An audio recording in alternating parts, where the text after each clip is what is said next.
और वर्ष that means year. Calendar के अंतर्गत अगर वर्ष की बात करें तो सबसे पहले दिमाग में एक बात आती है कि वर्ष में दिन कितने होते हैं। महीने तो 12 होते हैं, दिन कितने होते हैं अगर आपसे ये पूछा जाए तो शायद आपका जवाब होगा 365, और या फिर आप क्या कह सकते हो 366। बट एग्जैक्टली न तो 365 है न ही 366 है, ये है 365 से ही 1/4। ये ज्योग्राफिकल एंगल से, भौगोलिक दृष्टिकोण से इतने दिन होते हैं, 365 से ही 1/4 दिन। मतलब अगर आप ज्योग्राफी पढ़ रहे हैं तो एग्जैक्टली आपको यह कहा जाएगा 365 से ही 1/4 दिन है। बट ग्रिगोरियन साहब जब कैलेंडर बना रहे थे तो उन्होंने कहा कि हर डेट के लिए, हर एक दिन के लिए एक तारीख निर्धारित की जा सकती है। जैसे 1 जनवरी, 2 जनवरी, ऐसे चलते चलते 31 जनवरी, 32 जनवरी नहीं थी, 33 जनवरी नहीं थी, नया महीना आ गया फरवरी, उसमें 28 या 29 दिन होते हैं। ऐसे करके 365 दिन के लिए 365 उन्होंने दिन निर्धारित कर दिए। अब बात आई कि ये पाव दिन का कैसे क्या कहा जाए, तो ऐसे तो कह ही नहीं सकते थे कि आज 31 दिसंबर है ताकि ये पाव दिन कवर हो जाए, ऐसा तो नहीं बोल सकते। तो उन्होंने क्या किया, उन्होंने कहा मैं तो 365 ही मानूंगा, और उन्होंने 365 दिन के लिए ही वो कैलेंडर निर्धारित किया। लेकिन पाव दिन बचता जा रहा था।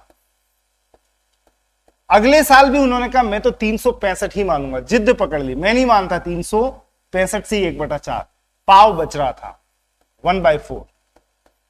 वो 365 ही मानने के लिए बेताब थे, लेकिन वो भी गणितज्ञ थे। उन्होंने कहा हर साल का जो ये पाव दिन बच रहा है, चौथे साल भी पाव बच गया, 4 बार 1/4 अगर बच जाए तो टोटल मिला के कितना बनता है, 1/4 1/4 1/4 1/4।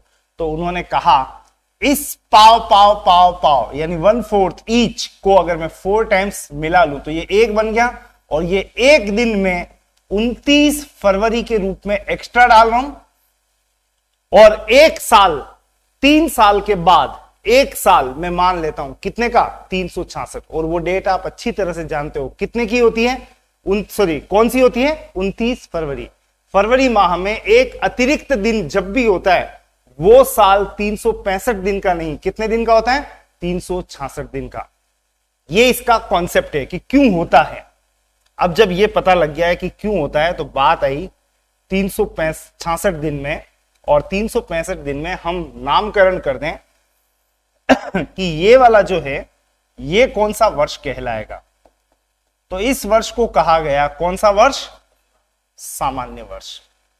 और इस साल को कहा गया कौन सा वर्ष, लीप वर्ष। तो 2 तरह के वर्ष हमारे सामने आ गए, एक था सामान्य वर्ष और एक था लीप वर्ष। अब सामान्य वर्ष और लीप वर्ष में 365 366 निर्धारित कर देने के बाद उनके लिए